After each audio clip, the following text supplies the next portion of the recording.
The first thing that shattered wasn't my heart. It was a sentence I was never supposed to hear. "I can't see myself raising kids in this city," my girlfriend said from the balcony. "And honestly, I don't think he'll be part of that chapter." She laughed softly after saying it. I stood frozen in the hallway with 2 grocery bags digging into my hands, wondering if I had somehow misheard. She was talking to her best friend on speaker. My name never came up, but it didn't have to. We had lived together for almost 4 years. There wasn't another he. Before that afternoon, my life had felt painfully ordinary in the best possible way. We had a small apartment that was always slightly messy, argued over whose turn it was to do laundry, and spent Sunday mornings making pancakes while pretending we knew how to dance in the kitchen. I thought we were building something permanent. My family adored her. My mother called her the daughter I never had. My younger brother joked that she was already my wife, just without the paperwork. I believed all of it. Looking back now, that's probably the hardest part. Nothing dramatic had happened before that day. No screaming matches. No obvious cheating. No disappearing for entire weekends. Just tiny moments that I quietly explained away because loving someone makes you surprisingly creative when it comes to excuses. She had stopped talking about our future and started saying things like, "We'll see where life takes us." She began making decisions without asking my opinion. Small things. Then bigger things. She signed up for a graduate program in another state without mentioning it until after she'd been accepted. When I asked why she hadn't told me she was applying, she kissed my forehead and said, "I didn't want to jinx it." I accepted that answer because I wanted to. Because questioning it felt more frightening than believing it. After that day, I couldn't stop replaying every conversation we had ever had. I kept asking myself how long she had been planning a life without me while I was planning one with her. I didn't confront her immediately. That sounds cowardly, but I honestly didn't know what I was supposed to say. "Hey, I accidentally heard you talking about leaving me behind?" It felt humiliating. I spent 2 days pretending everything was normal. I went to work, answered messages, and smiled at people while feeling like my entire relationship was quietly collapsing behind my ribs. The worst part was that she acted completely normal. She asked what we should cook for dinner. She complained about traffic. She sent me funny videos. I kept looking at her and wondering if she had already emotionally left. There had always been little signs. She became protective of her phone. She started taking calls in another room. She stopped introducing me as her partner and just said my name when talking to new people. I noticed everything. I just didn't want to believe what it meant. Because admitting the truth meant accepting that maybe I had been alone in this relationship long before I realized it. I finally broke when I saw the message. It happened late at night. She was asleep beside me, and her phone lit up on the nightstand. I wasn't trying to check it. I swear I wasn't. But the name on the screen made my stomach drop. "Are you sure you're still leaving with me?" That was the message. No context. No explanation. Just those words. My hands started shaking because suddenly that balcony conversation wasn't just about some imaginary future. There was another person involved. I waited until morning because I didn't want to become the kind of person who searched through someone else's phone while they slept. But the damage was already done. The trust one had protected so carefully was already cracked. When she woke up, I asked calmly, "Who is asking if you're leaving with them?" Her face changed instantly. Not confusion. Not surprise. Fear. For a few seconds, we just stared at each other. And in that silence, I got my answer before she ever said a word. She sat down on the edge of the bed and whispered, "I didn't want you to find out like this." That sentence hurt more than any confession could have done. I remember laughing when she said that. Not because anything was funny. It was the kind of laugh that comes out when your brain refuses to accept reality. I asked her who he was, and she looked down at the floor. That hurt even more. I had spent years believing I knew her better than anyone. I knew how she took her coffee, what songs made her cry, what childhood memories still bothered her. But suddenly there was a part of her life where I didn't exist. She finally admitted it was someone from her university program. Someone she had been talking to for months. At first, she insisted it wasn't an affair because nothing physical happened. Those words made me furious. I told her emotional betrayal didn't become harmless just because they hadn't crossed that line. She cried and said she was confused, that she felt like she had lost herself, that meeting him made her question everything. I wanted to feel sympathy. A part of me did. But another part of me was screaming, wondering how someone could be confused while still coming home every night and letting me believe we were okay. The next few days felt like I was living inside someone else's nightmare. I kept waking up and forgetting for a few seconds. Then reality would hit me again. She was still there, walking around our apartment, making coffee, saying sorry, asking if I had eaten. I hated that I still cared about her. That was the part one couldn't explain to anyone. My friends expected me to be angry and walk away immediately. My brother told me I deserved better. My mother cried when she found out and said she couldn't understand how someone could hurt me like that. But they didn't see the person I saw. They didn't see the woman who held my hand through my father's illness. They didn't see the person who stayed awake with me during the hardest nights of my life. Love doesn't disappear the moment someone breaks your trust. I wanted to hate her. It would have been easier. Instead, I felt like I was grieving someone who was still alive. And that was the most painful feeling I had ever experienced. For weeks, our apartment became a place where every conversation felt like an interrogation. I asked questions I never thought I would ask. When did you start feeling this way? Did you ever love me? Were you planning to leave before I found out? She answered some of them, avoided others, and apologized so many times that the words started losing meaning. The hardest thing was hearing her say, "I never wanted to hurt you." I believe she meant it. That almost made it worse. Because I wasn't dealing with someone who hated me. I was dealing with someone who loved me and still chose to betray me. She told me she had imagined moving away with him because she felt trapped by the life we created. I couldn't understand that. I had never seen our relationship as a cage. I thought we were building a home. One night, I asked her if she had already decided to leave before I overheard that conversation. She stayed silent for so long that I didn't need an answer. That silence destroyed whatever hope I had left.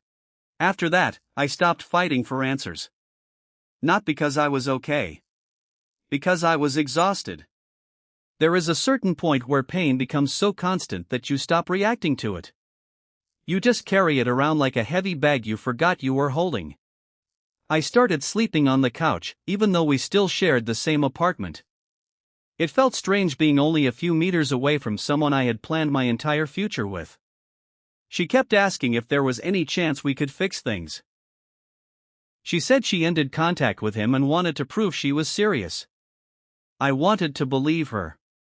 That was the problem. My heart and my mind were fighting every single day. My heart remembered every good moment. My mind remembered the balcony. The message. The months of secrets. I started questioning everything. Were the happy memories real? Was I just the person she stayed with until she found something else? I hated having those thoughts, but I couldn't stop them. Trust isn't like a broken plate that you can glue back together. Sometimes, even after you repair it, you still see the cracks. Eventually, our families found out, and that made everything even more complicated. Her parents were shocked, but they still defended her. They said she was young, confused, and made a mistake. I understood that they were her family. But hearing them explain away what happened made me feel invisible. My own family reacted differently. My mother wanted me to leave immediately. She said she couldn't stand watching me lose myself trying to save someone who had already chosen another person. I didn't have an answer for her. Because part of me knew she was right. But another part of me remembered the years before everything fell apart. I started going through old photos on my phone. Birthdays, trips, random pictures of us laughing in the kitchen. I kept wondering if those moments belonged to two people who truly loved each other or if I had been the only one fully present. That question followed me everywhere. At work. In the car.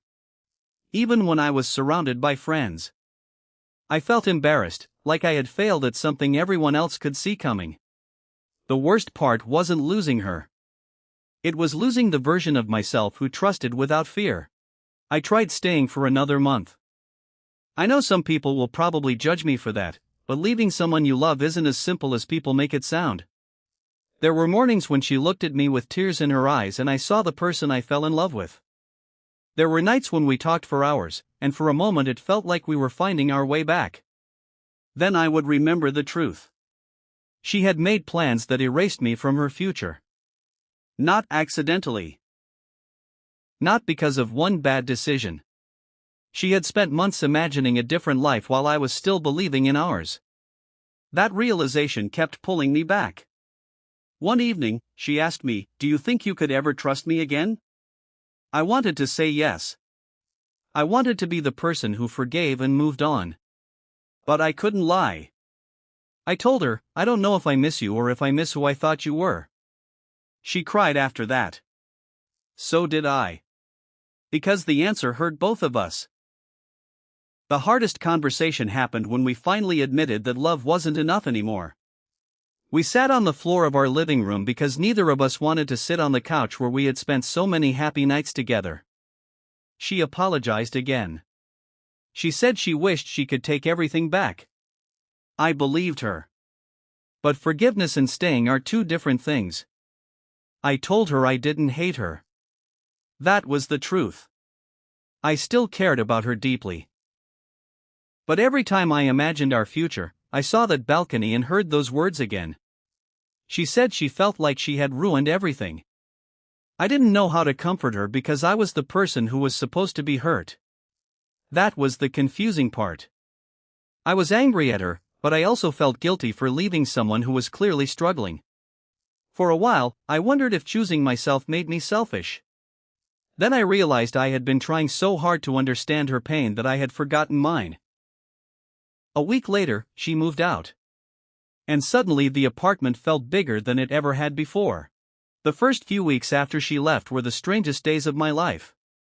I thought I would feel free. I thought the silence would feel peaceful. Instead, it felt like someone had removed a piece of my daily routine and left an empty space behind. I still reached for my phone when something funny happened. I still turned around to tell her something while cooking dinner. Then I remembered she wasn't there. My friends tried to help. They invited me out, told me to meet new people, and reminded me that I deserved someone who chose me completely. I appreciated them, but I wasn't ready. People think heartbreak is only about missing a person. It isn't.